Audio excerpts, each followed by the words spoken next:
De Boujdour, au bord de l'Atlantique, à Marbès à l'est, les Marocains ont édifié une ligne de défense de 1200 km de long.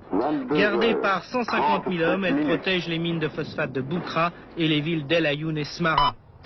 Selon un officier supérieur marocain récemment interviewé, les radars détectent tout ce qui bouge de 5 à 60 km.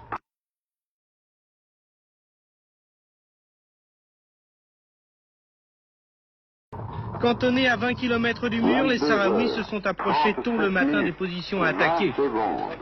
Leur insuffisance numérique et en armement est compensée par le fait que c'est à eux de prendre l'initiative sur une cible fixe qu'ils ont tout le loisir de repérer. Le terrain très accidenté les protège des radars.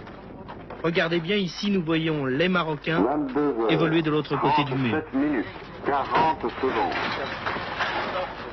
Durant une demi-heure, les Sahraouis harcèlent les positions marocaines, puis en quelques minutes, les mortiers sont embarqués dans les véhicules et l'unité disparaît entre les rochers pour aller s'installer 20 km plus loin, en face d'une autre position.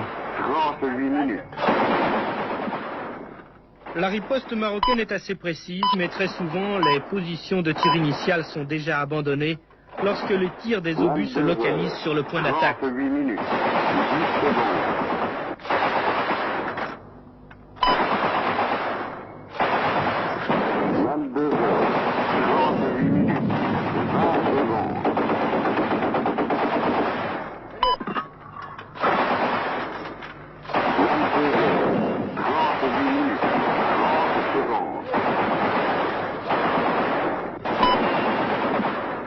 L'offensive terminée, le convoi regagne son cantonnement.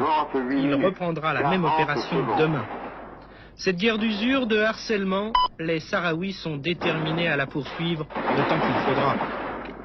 Il est clair que ce ne sont pas ces escarmouches quotidiennes qui feront basculer le sort de la guerre. Il est clair que la stratégie du mur de défense marocain est d'une efficacité redoutable.